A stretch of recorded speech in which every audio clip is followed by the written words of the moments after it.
Hello, welcome to July 2nd. Yay. This is crazy energy. Things are just popping here.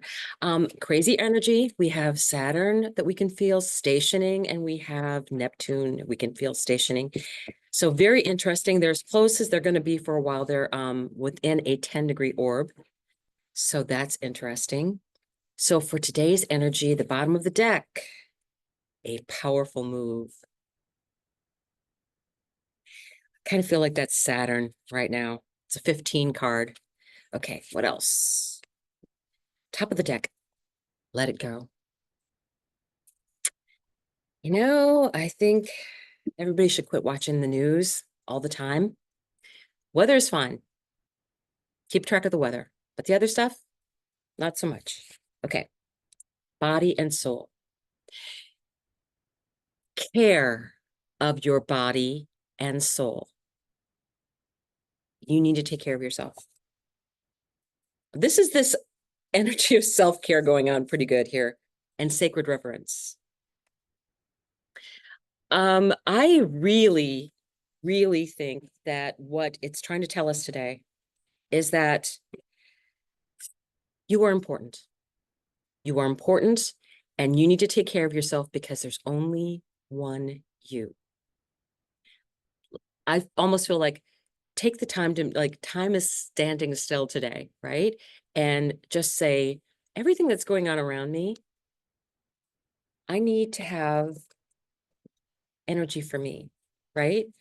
What I want to do is under let it go, I want to pull 3 cards for that and see what it has to tell us. Because that let it go energy, it's like not sweating the small stuff. I will show you the card here in a second. But they're volunteering, so I don't want to, if they want to volunteer, I don't want to mess up with that. Because there's another one. Oh, there was 3 that came out. Okay. I didn't realize that. I like these. Let it go. Major Arcana card. Strength, right? This energy is, you can do anything. You can do anything. And it's very much because it's the strength card, that would be Leo, very much that sun energy, and that's that August time frame as well too. So keep that in the back of your mind. And then the other card, Hierophant. Someone who is, has wisdom, has, they have people that listen to what they say, and it's that sense of what is important, right? Um, don't I really feel like don't sweat the small stuff. And this also is a major arcana. So underneath that, final one is the Queen of Pentacles. The Queen of Pentacles is about self-care. Again, there's only one you. You need to take care of yourself. And generally, I always see the Queen of Pentacles as being in the outdoors and relaxing and enjoying that space, very much part of that earth energy. And so one of the things I think that you should definitely be doing is going out, and since it's summer here, at least in the States, grounding in with the energy of, sit in a chair and put your bare feet in the grass and let them ground your energy down. It's very healthy for your whole body to do that. You will be surprised at the difference it makes. And there's something about your bottom of your feet feeling the actual earth and grass beneath it is so beneficial, even for your blood pressure and everything. So realize that you need to ground out some of that energy and do some very important self-care and not sweat the small stuff, right? So that is that 24 energy of let it go. Okay, under body and soul, I'm getting this sensation of today's a day to pamper yourself. Treat yourself to something fun. I mean, something fun can just be walking in how do they say, the best way to kind of improve go walk in a different route that you normally, if you do a lot of walking, walk a different route or walk it backwards. Do it slightly differently because you may see something that you didn't see before because you're coming from a different direction. So that's what I would say, body and soul. Okay. Well, these two flipped out. Oh, three. Okay, those three flipped out right on top of it. So we will take those. I guess so. Hanged man, the hanged man, looking at things from a different perspective. What I say about like taking a different path or walking it backwards, looking at things from a different perspective. Again, a major arcana card has come out. Wow. Today's kind of an important day, it looks like. You do have in the very center of this is Four of Pentacles, blocked energy. I think that's what is happening, and this is what it's trying to do to get you to get unblocked, right? This is someone who doesn't think that they have enough, right? So again, looking at things from a different perspective. Then you have, this is the Knight of Swords, and the Knights are about movement. And the Knight of Swords happens to be the fastest moving knight.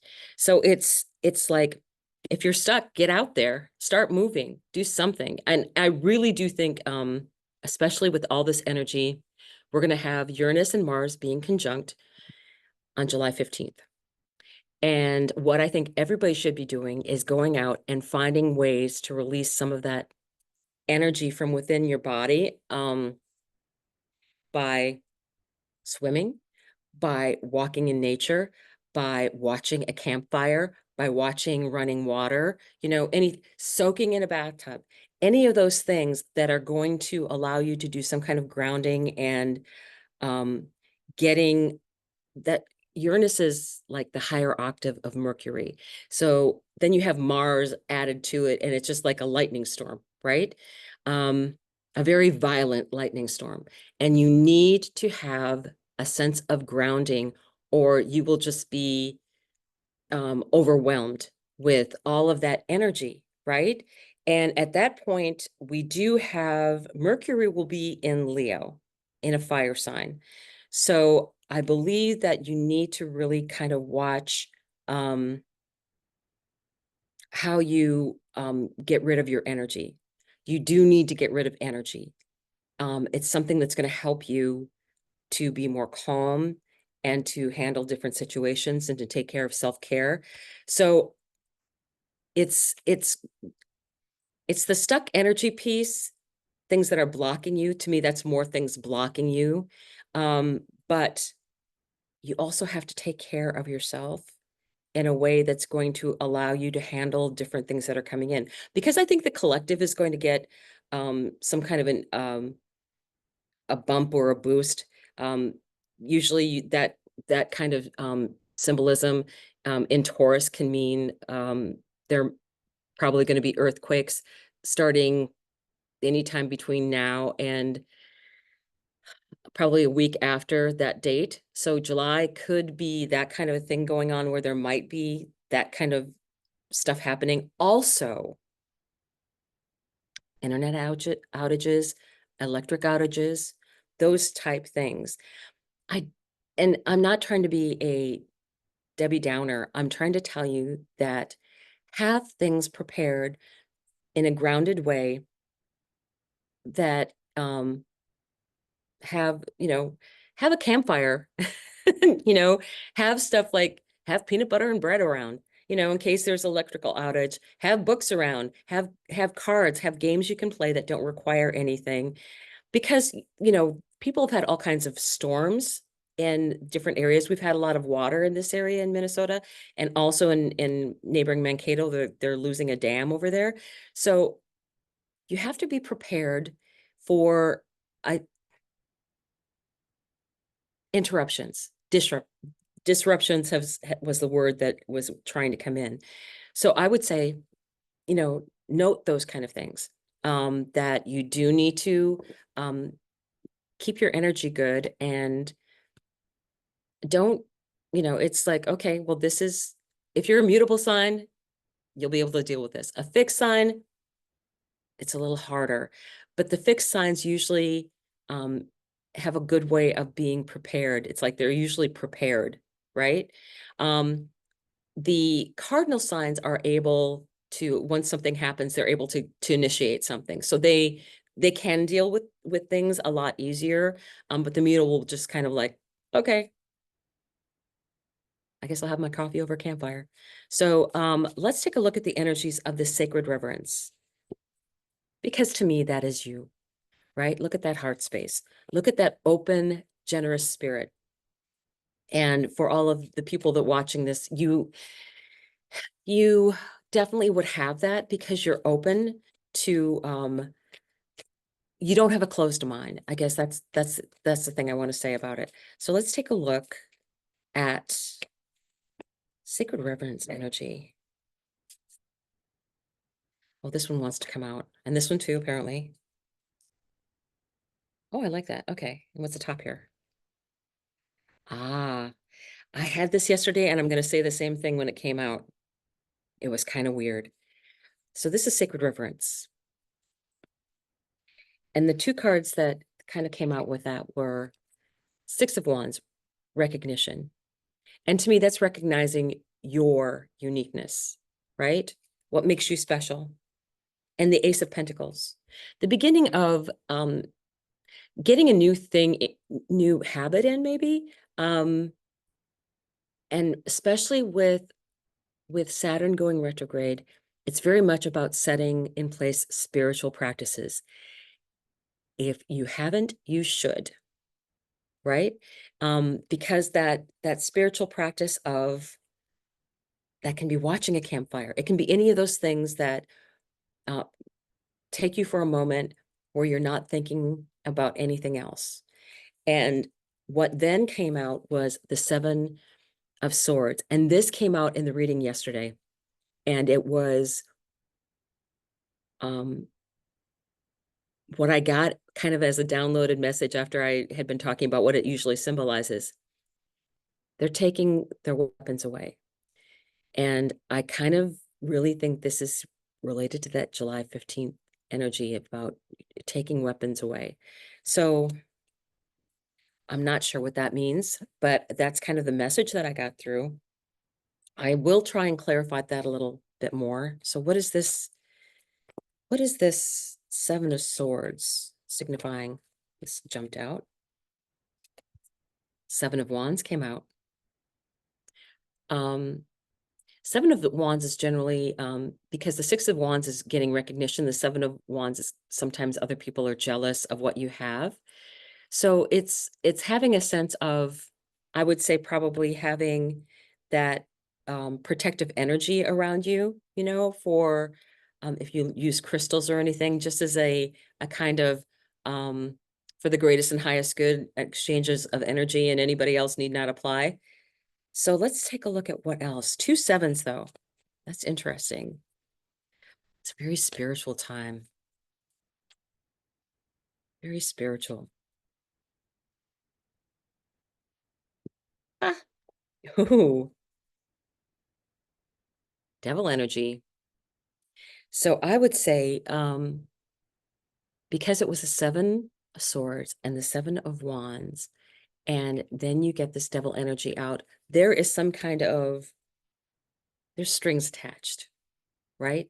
Somebody is trying to be in control. And